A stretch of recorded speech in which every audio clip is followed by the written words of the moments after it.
Excise duty आएगी।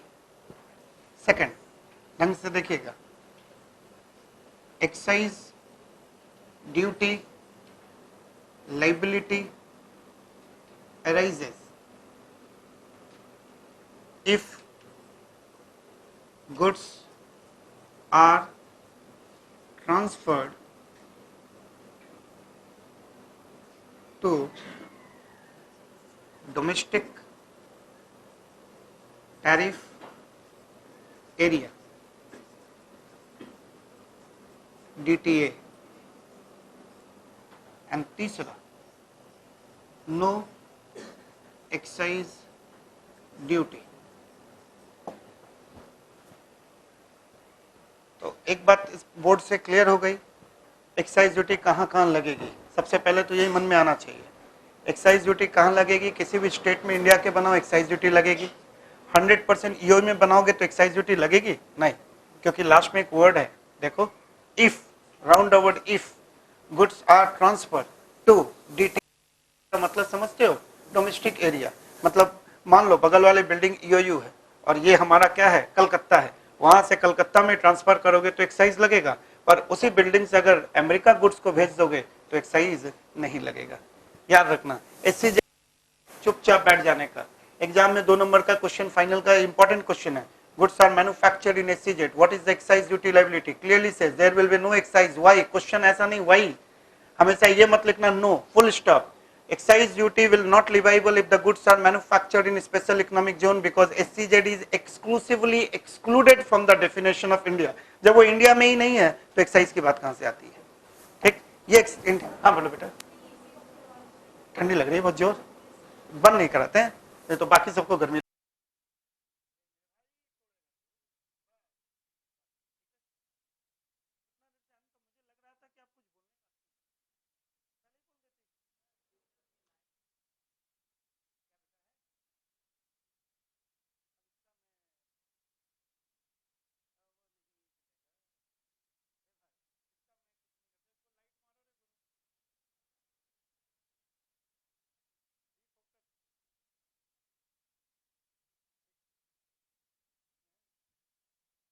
बना है अभी, तुम लोग ऐसा कर रहे हो, ऐसे मन करो। आइए, पढ़ाई का मूड ऐसे थोड़ी बन जाता है। आप लोग जब क्या किताब खोलते पढ़ना चालू कर देते हो, खोलते हो, टाइमिंग लेते हो, पानी पीते हो, चाय पीते हो, उसके बाद तो हाँ चलो आप पढ़ते हैं। 15 मिनट के बाद फिर होश आता नहीं, आप थोड़ा खेल के आते हैं। खेलते तो नहीं जाते हैं, बल्कि हम लोग तो टीवी देख लेते हैं या फोन तो है ही। और सोचो 3 घंटा पूरा पढ़े, अचानक फोन का याद आया, चलो फोन पे बात करो, उसी समय मम्मी आ गई, सीधा ये बोले सारा दिन तुम फोन पे बिजी रहता है। इससे बुरी किस्मत थोड़ी होती है। आइए देखना बेटा, up to 200 nautical mile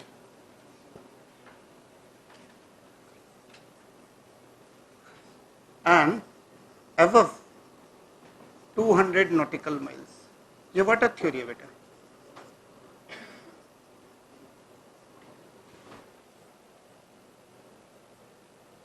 excise duty liability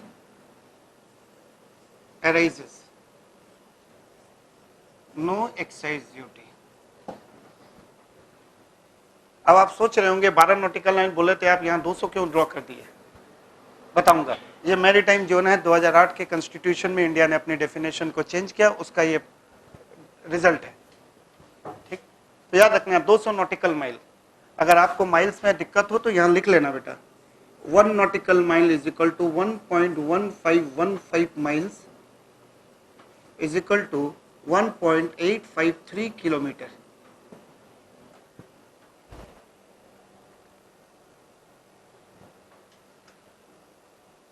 चले डन माने, लिख लिया बेटा आपने, आगे बढ़े। देखिएगा पिक्चर क्या निकल के आए, दिमाग से लगाओ। अगर आप इंडिया में किसी भी स्टेट में, किसी भी यूनियन टेरिटरी में या जम्मू एंड कश्मीर में गुड्स को बनाएंगे तो एक्साइज ड्यूटी लगेगी, सीधा सीधा उन्होंने बोला।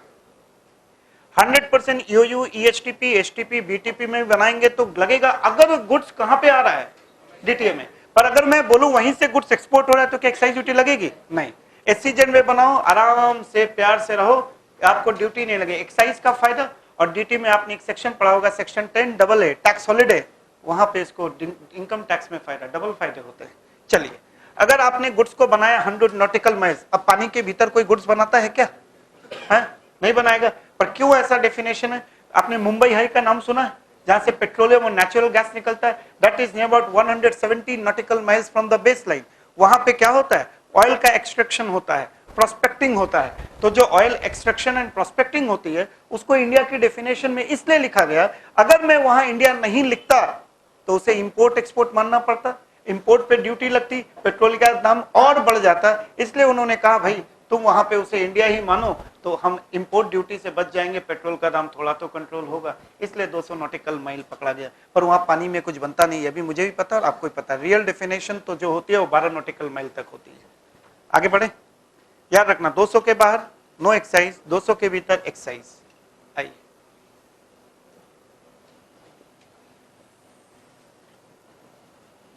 सेकेंड डायग्राम, ये नॉर्मल आप बना सकते हो, छोटा सा ही है।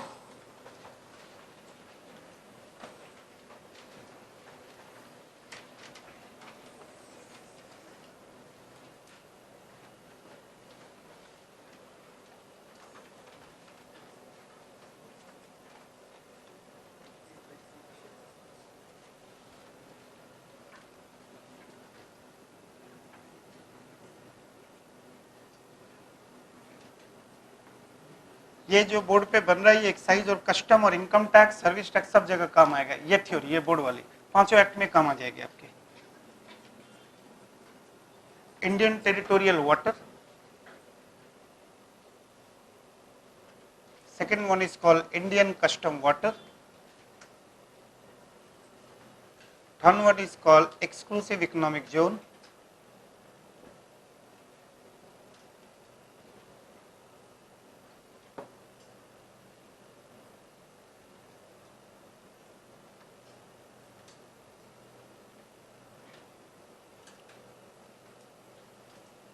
and this is called high sea, जहां दुनिया के हर राष्ट्र का अधिकार है। ठीक,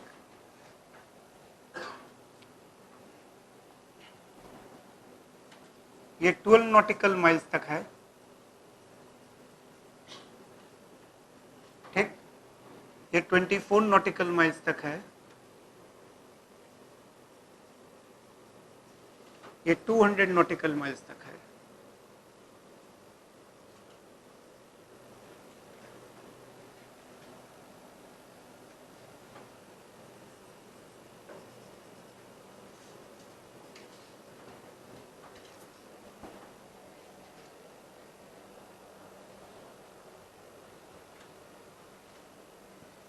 जल्दी, डायग्राम में टाइम मत लगाइएगा, बस।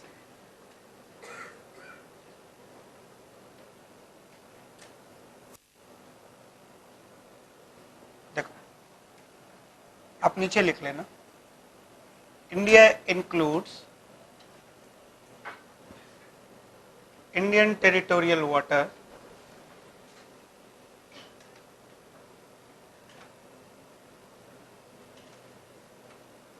यानी कि रियल इंडिया कहां तक है बेटा? This is our India. आपने देखा है बेटा, अंडमान निकोबार मैप के नीचे झुल रहा होता है, फिर भी हम उसे इंडिया कहते हैं। क्यों? क्योंकि वो 12 नॉटिकल माइल के भीतर है, इसलिए अंडमान निकोबार हमारा है, नहीं तो झूल ही तो रहा होता है। Indian territorial water and some specified area. Specified area क्या है? देखो, मैं आपको मैप तो नहीं बता सकता हूँ, मैप मेरे पास नहीं है कि देखो ये मैप में देखना, ये देख रहे हो, ये जो बाउंड्री मैंने ड्रॉ की है ये गवर्नमेंट की बाउंड्री है। सेंट्रल गवर्नमेंट ने कुछ कुछ एरिया को डिनोट कर दिया कि हम इसे इंडिया ही मानेंगे। इससे फायदा क्या होगा बेटा पता है? सबसे बड़ा फायदा तुम्हें दो चीज सीख लो ढंग से। हमारे यहाँ जब एक्सप्लोरेशन ऑफ पेट्रोलियम होता है, ऑयल रिक्स की जरूरत होती है, ऐसे रिक्स होती है बड़ी बड़ी, एक एक रिक्स का दाम 100 करोड़ रुपए होता है। यहाँ से वो समंदर में जाती है, फिर यहाँ से रिक्स से पेट्रोल निकाला जाता है। ये सारी की सारी रिक्स जापान, चाइना और यूएसए से इंपोर्ट होती है। तो या तो हम परचेज करते हैं या यूज करने के लिए भाड़े पे लेके आते हैं। परचेज करना तो बहुत मुश्किल है, भाड़े पे लेके आते हैं। तो जब भाड़े पे लेके आते हैं तो ये जो यूज होता है कहाँ पे होता है, इस बाउंड्री को इंडिया बना दिया गया। इससे फायदा क्या हुआ, सामने वाला जब मुझे सर्विस देगा वो इन इंडिया में सर्विस दे रहा है। कहाँ पे दे रहा है, इन इंडिया। तो मैं सर्विस टैक्स के दायरे में, ये क्या होता है, इंपोर्ट ऑफ सर्विस नहीं होती, नॉर्मल सर्विस होती है। क्योंकि इंपोर्ट ऑफ सर्विस होने से कौन टैक्स देगा, बेचारा इंपोर्टर, मरता कौन, इंडिया वाला। तो इस डेफिनेशन का सर्विस टैक्स में बहुत अच्छा इफेक्ट आया। पर इसे हम कहते हैं Indian maritime zone. India includes Indian territorial water, some specified area. ये पिंक एरिया जो है वो स्पेसिफाइड एरिया है इन एक्सक्लूसिव इकोनॉमिक जोन।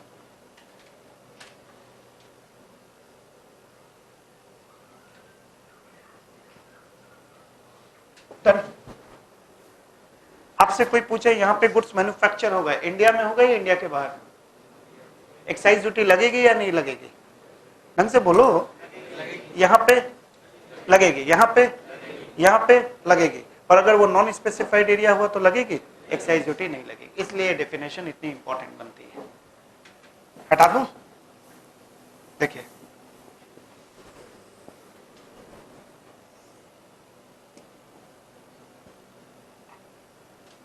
चलिए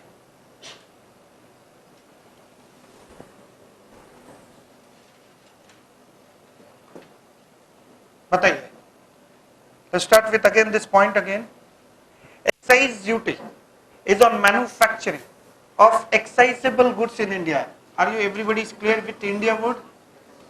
कोई टेंशन नहीं। जितने कॉम्प्लिकेटेड इशू इंस्टीट्यूट तुमसे पूछेगा उस डेफिनेशन को याद रखना, कभी नहीं गलती होगी। इंस्टीट्यूट 3 क्वेश्चन पूछता है, goods are manufactured in SEZ, excise duty will be at liable. आप बोलोगे नहीं सर, आंसर क्या दोगे, एक्सक्लूसिवली एक्सक्लूडेड।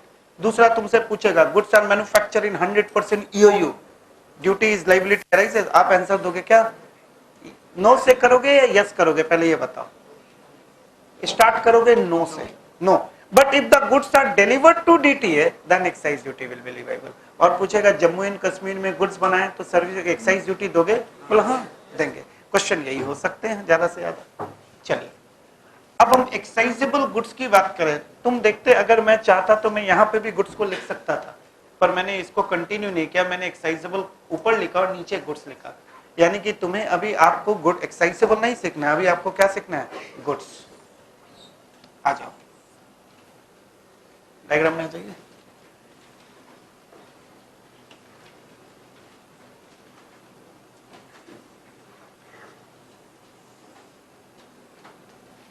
ये ढंग से सीख लीजिएगा एक्साइज, ये एक्साइज का पैरामीटर बेसिक पॉइंट्स है। गुड्स, गुड्स को डिफाइन किया है बड़े प्यार से, और इनको बोलते हुए शर्म नहीं आती है। ये क्या कहते हैं पता है, goods is not defined in central excise act. भाई तुम गुड्स पे लगा रहे हो, डिफाइन ही नहीं किया। बोलता है हमने सेल्स टैक्स एक्ट 1956 से गुड्स की डेफिनेशन को बोरो करके आपके सामने दे दिया। समझो तो ठीक, ना समझो तो भी कोई बात नहीं है। Goods means any article, any substance, any material and sold for some consideration.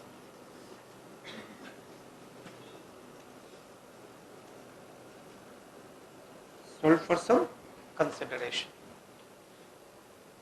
मैंने क्या क्या इंस्टीट्यूट ने लिख के दे दिया, एक्साइज एक्ट ने लिख दिया। बोला समझो तो ठीक, ना समझो भी तो ठीक। हमें तो समझना पड़ेगा ना, नहीं समझे तो एक्साइज ही नहीं सीख सकेंगे। गुड्स का मतलब आर्टिकल, गुड्स का मतलब सब्सटेंस, गुड्स का मतलब material, and sold for some consideration. हम इसको कहते हैं, इसको ब्रेक कर दो, तोड़ दो। तोड़ने का मतलब होता है एनालिसिस करके बताओ एग्जैक्टली कहना क्या चाहता है। देखिए इसको हम ब्रेक कर देंगे एक सेकंड पार्ट में, ठीक। इसको हम नाम देंगे, हमने इसका एनालिसिस किया है, क्योंकि एक्ट की डेफिनेशन यहीं पे खत्म हो जाती है। इसका एनालिसिस करके क्या पता चला, दो वर्ड निकल के आए, एक और एक दो। क्या है, आर्टिकल, ये क्या है, सब्सटेंस, और ये क्या है आपका मटेरियल। जानते हैं मेरे भाई ये क्या इंडिकेटर क्या करता है, और दूसरा वर्ड है सोल्ड फॉर सम कंसिडरेशन। इस डेफिनेशन को हमने दो हिस्से में तोड़ दिया, आपके लिए और इजी हो गया।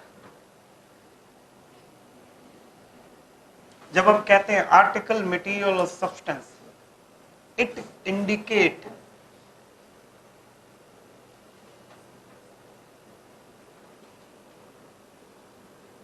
मूवेबिलिटी, आर्टिकल मूव करता है। जब हम कहते हैं सम कंसिडरेशन, इसको हम कहते हैं इट इंडिकेट मार्केटेबिलिटी, यानी कि गुड्स के दो बेसिक कैरेक्टर निकल के आए। पता है क्या निकल के आए? M and M. What indicate M? Movable. What indicate M? Marketable. ये बिल्डिंग जहां पे तुम लोग बैठे हो, ये गुड्स है कि नहीं? जल्दी से बताओ, है क्यों नहीं है? अगर इसको भी हमने ईटा, पत्थर, सीमेंट से बनाए, एक्साइज ड्यूटी लगेगी? जल्दी बोलो, एक्साइज ड्यूटी लगेगी? नहीं लगेगी, क्योंकि गुड्स नहीं है तो एक्साइजेबल गुड्स ही नहीं होगा, और जब एक्साइजेबल गुड्स ही नहीं होगा तो एक्साइज ड्यूटी क्यों लगेगी? यानी कि एक्साइज ड्यूटी केवल तब लगती है जब मूवेबल आइटम निकल के आता है, इमूवेबल के ऊपर कभी एक्साइज ड्यूटी नहीं लगती। जल्दी से बताओ, सीमेंट बनाया तुमने, सीमेंट की फैक्ट्री है तुम्हारी, सीमेंट कहाँ पे यूज होगा? बिल्डिंग में। सीमेंट के ऊपर एक्साइज ड्यूटी लगेगी? क्यों? जब वो निकल रहा है वो तो मूवेबल है, बाद में जाके बिल्डिंग में बने, अपने को एंड यूज से क्या लेने देना, फैक्ट्री से निकला, कहानी खत्म। तो दो वर्ड याद रखना बस, और कुछ नहीं। मूवेबल क्या होता है? आप मूवेबल हो? जल्दी बोलो, जल्दी बोलो, क्यों? क्यों मूवेबल हो? You can move. कैसे मूव? यू कैन मूव, आगे बोलो। ऐसे नहीं बोलते हैं sir, I can move from one place to other. You can move, everybody knows, but the most important thing is what is the movability. You can move from one place to another as it is, that is the key word, as it is. जैसे हैं वैसे ही, एक जगह से अगर हम दूसरी जगह चले जाएं तो हम मूवेबल हैं। इस बिल्डिंग को भी तो मैं मूव करा सकता हूं, हाँ या ना? तोड़ के कराऊंगा ना, तो एज इट इज गया क्या? जब एज इट इज ही नहीं जा सका तो वो क्या है? इमूवेबल। ठीक है, तो मूवेबिलिटी का मतलब ordinarily goods can be move from one place to other as it is, जैसा है वैसे ही जाना पड़ेगा। अगर तोड़ के ले जाना पड़ा तो फिर बेटा वो मूवेबल नहीं है, इमूवेबल है। चलो, उसको मेरे पे बहुत जोर गुस्सा आ रहा है क्योंकि मैंने उससे क्वेश्चन पूछा है। क्वेश्चन पूछे, उसको गुस्सा आना है। इसने कसम खा ली कि बयानी सर को यहां से ग्रीस पार्क लेके जाएंगे, पर ऐसे नहीं लेके जाएंगे, अब तक 56 टुकड़े करके लेके जाएंगे। इन्होंने 56 टुकड़े किए, एक बड़ा सा वो वीआईपी का बैग खरीदा, उसमें मेरे टुकड़े डाले और यहां से ले जाके ग्रीस पार्क ले गए। मैं मूवेबल हूं या इमूवेबल हूं? मुझे पता था नालायक लोग इमूवेबल ही बोलेगा। अरे मैं जा सकता था, हाँ या ना? पर वो उनकी प्रॉब्लम है, मुझे तोड़ के ले जाना, इससे डेफिनेशन को क्या प्रॉब्लम हो गई? जा सकता था ना। यानी कि किसी चीज को एक जगह से दूसरी जगह आप ले जा सकते हो, जैसा है वैसा, तो मूवेबल है। पर आप उसको तोड़ के ले जा रहे हो, वो आपकी प्रॉब्लम है, ट्रांसपोर्टेशन की प्रॉब्लम है, मेरी प्रॉब्लम नहीं है। ठीक, पर मैं बिल्डिंग को एक जगह से दूसरी जगह जैसा है वैसा नहीं ले जा सकता, तोड़ के ले जाना पड़ेगा। ये उसकी प्रॉब्लम नहीं है, बिल्डिंग की प्रॉब्लम है। इसलिए क्या है? ये इमूवेबल। लिखिए, आ जाइए, मूवेबल। एक छोटा सा हेडिंग दे दीजिए।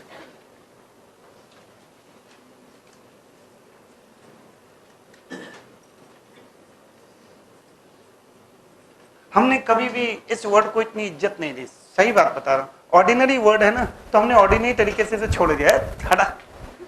पर आज ये वर्ड कितना इंपॉर्टेंट है पता है? इसका हिंदी में क्या मतलब होता है? साधारणतः। ऑर्डिनरी का मतलब साधारणतः। ठीक, बहुत इंपॉर्टेंट वर्ड है ये। Goods can move from one place to other. यहां पे खत्म मत करना, एज इट इज, जैसा है वैसे ही एक जगह से दूसरी जगह अगर मूव कर जाता है तो उसे हम क्या कहेंगे? मूवेबल। जैसा है वैसा। ठीक, पर मेरा एक एग्जांपल याद रखोगे, मुझे आप जैसा था वैसा ले जा सकते थे, पर आप काट के लेके गए, तो क्या मैं इमूवेबल बन गया? नहीं, मैं मूवेबल रहूंगा। तो इसका मतलब है आप कभी भी मोबिलिटी को डिफाइन करोगे तो सबसे पहले आप चेक करोगे क्या इसे तोड़ना जरूरी है। दिल से आवाज आनी चाहिए, क्या इसे तोड़ना जरूरी है? आंसर दो ही हो सकता है जिंदगी में, हाँ या ना। हाँ बोलने से तकलीफ एक बार बहुत खुशी होती है, ना बोलने से एक बार तकलीफ होती है, पर जिंदगी भर उसकी तकलीफ सहनी पड़ती है। इसलिए ना सुनने का आदत डाल लो, ठीक है ना। किसी ने हाँ कर दिया तो एक बार तो खुशी हो गई, वाह गुरु हाँ कर दिया, ठीक है। उसके बाद जो जिंदगी भर भोगोगे वो छोड़ो। ना कर दिया तो गुरु वही रुक जाएंगे, आगे बढ़ जाएंगे, आगे और भी कई रास्ते मिलेंगे, ठीक है। तो याद रखना, तो आंसर दिल से आना चाहिए। क्या इसे तो इसको बिना तोड़े ले जाया जा सकता है? आपके आंसर आ जाएगा हाँ सर, बिना तोड़े ले जाया जा सकता है। हमेशा जिंदगी में याद रखना मूवेबल ही होगा। पर अगर ये आंसर आना इसे बिना तोड़े तो ले जा ही नहीं सकते, क्या कह रहे हो आप? तब क्या बोलोगे? इमोवेबल। बस ज्यादा कचरा नहीं करना है प्रोविजन को। इसके ऊपर 3 बड़े बड़े सुप्रीम कोर्ट के केस है। एक त्रिवेणी इंजीनियरिंग, एक भारत संचार लिमिटेड का है, मित्तल इंजीनियरिंग का, जिसको लेके किताबों में 5-5, 10-10 पेज बर्बाद किए गए हैं। पागल है वो लोग, एक लाइन में नहीं लिख सकते थे। दिल से आवाज मारो। दिल से आवाज आए तो मूवेबल ही बोल, 2 मिनट में पता चलता है। हटाइए। मार्केटेबिलिटी का मतलब क्या होता है? मार्केटेबिलिटी वर्ड क्या है? क्या बोल रहे बेटे? Which can be sold in the market. Sold जब आपने वर्ड यूज किया ना बेटा, कैन बी सोल्ड या मस्ट बी सोल्ड, क्या उसे बिकना पड़ेगा या उसे बेचा जा सकता है? दैट्स द इंपॉर्टेंट थिंग, जा सकता है। तुम्हारा word can be sold, that is a perfect, कि वो बेचा जा सकता है। बिके ना बिके इससे गवर्नमेंट को कोई लेना देना नहीं है, बेचा जा सकता है ना, बोला हाँ चलाओ लगाओ ड्यूटी। याद रखना। तो नीचे हो जाए, इसी के नीचे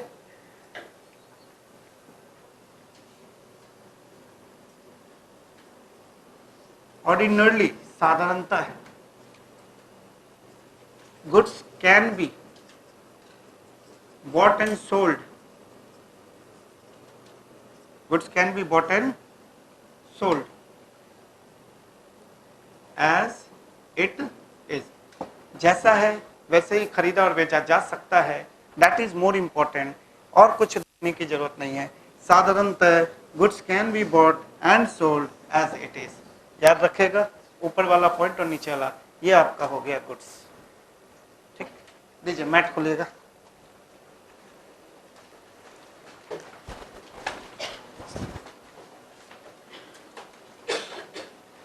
पेज नंबर 5 को खोलिएगा तो बेटा, पेज 5।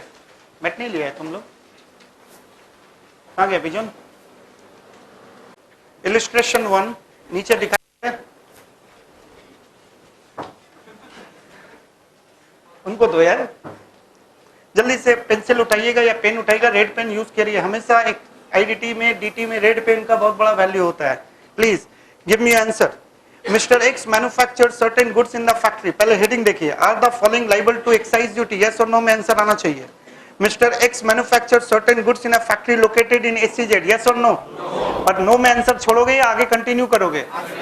नो के बाद full stop, exclusively excluded in the definition, fast वहीं पे लिखे मैट में, एक्सक्लूसिवली एक्सक्लूडेड, एक्सक्लूसिवली एक्सक्लूडेड, याद रखना है, एक्सक्लूसिवली एक्सक्लूडेड। ठीक। B, XYZ manufactured certain goods in a factory located in Jammu and Kashmir, yes or no? Yes.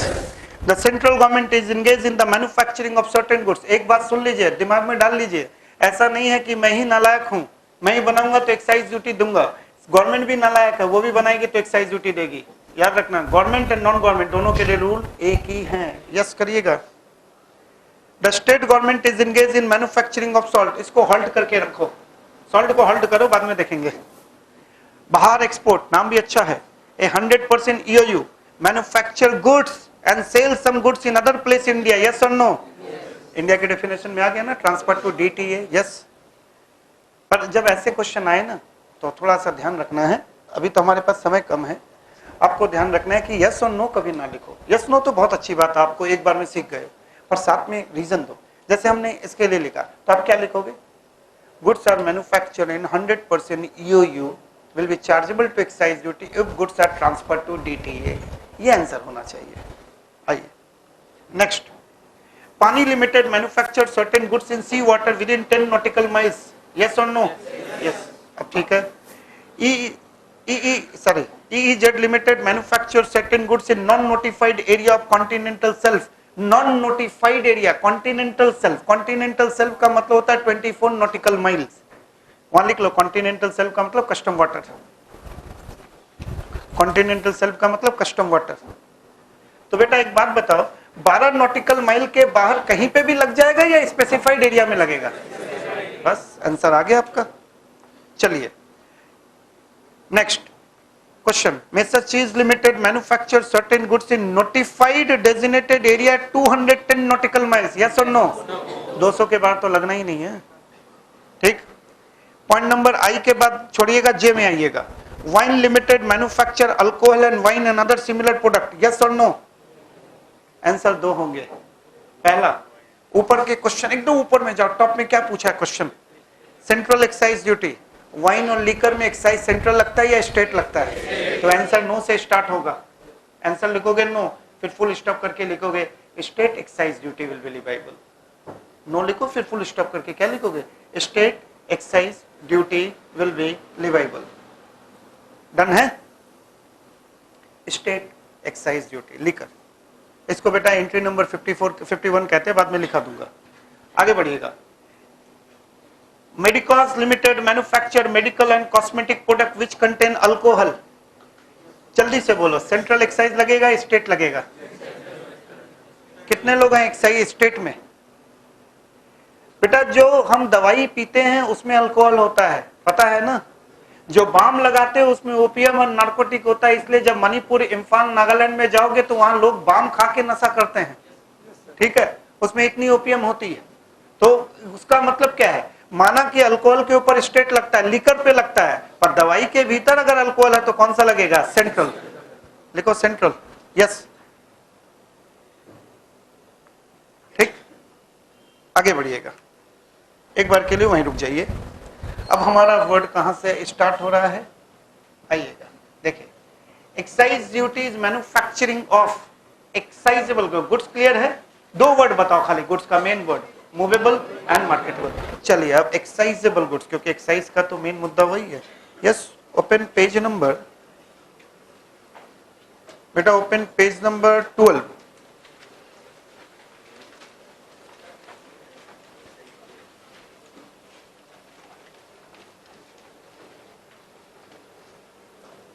इसका मैट ले मिल गया. Excisable good. देखिए हेडिंग, देखिए क्वेश्चन की हेडिंग देखिए. Define excisable goods. मैं पेज ही नहीं देख रहा. Is there any difference between non excisable goods and goods carrying nil rate of duty as per schedule of central excise tariff act. Question अभी आपके समझ में नहीं आएंगे. नेक्स्ट पूछा है briefly explain the excisable goods. Bracket में अभी से लिख के रखो, very very important for exam. आना ही है आना. तीसरा क्वेश्चन इन्होंने पूछा है differential between non excisable goods and non dutiable goods. ठीक. चौथा वो क्वेश्चन पूछ सकते हैं आपसे, write at short notes with reference to the central excise act 1944 on goods. Goods पे तो लिख दोगे, बोर्ड पे ऑलरेडी हो चुका है. चलिए राइट हैंड साइड में खाली जगह आपके पास पड़ा हुआ है, मैट में जगह देखिए राइट हैंड साइड में. आइएगा, हेडिंग दीजिए एक्साइजेबल गुड्स.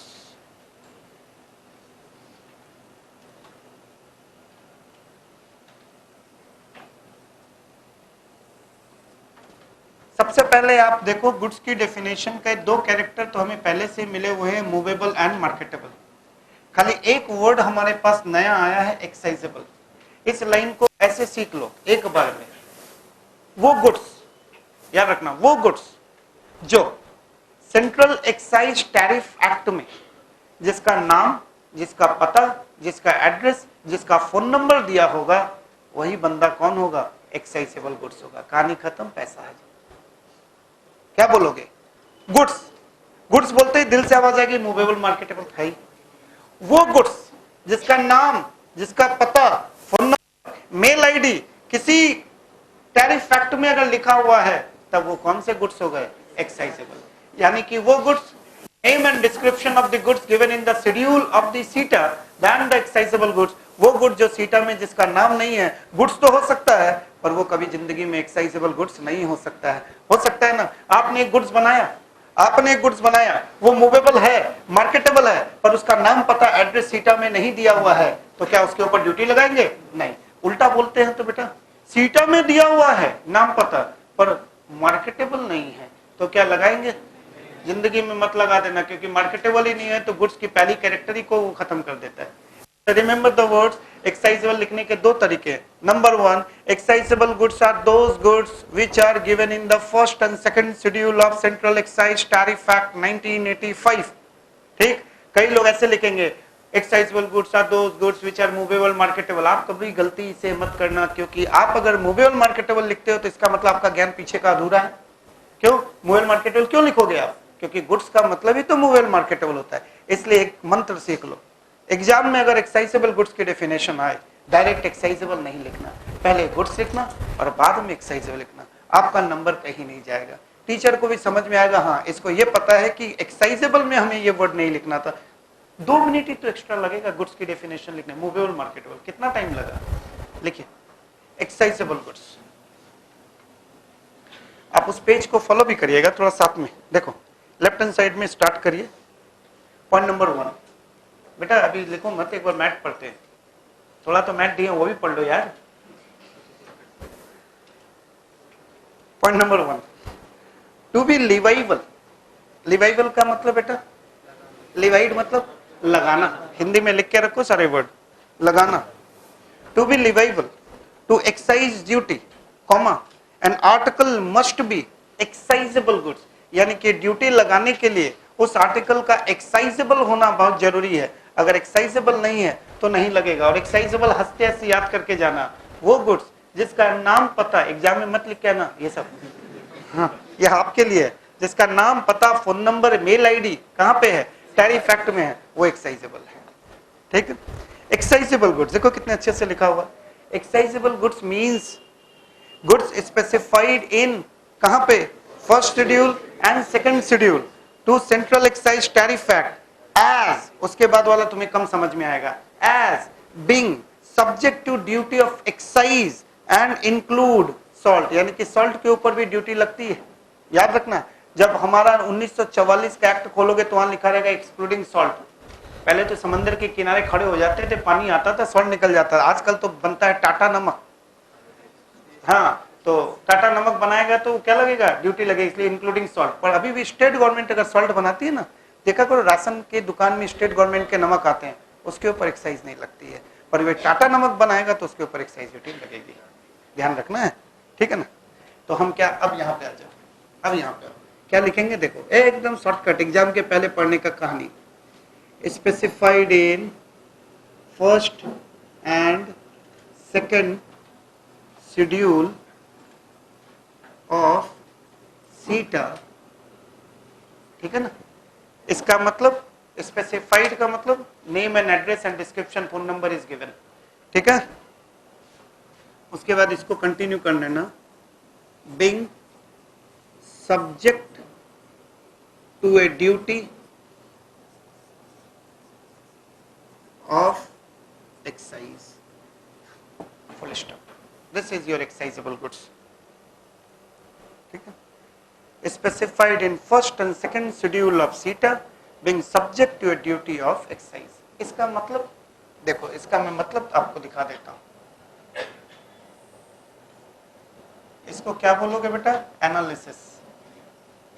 हम एनालिसिस करना सीखते हैं। देखो क्या होना चाहिए, स्पेसिफाइड होना चाहिए, कहां पे, in first and second schedule of CETA 1985, and दूसरा subject to a duty of excise.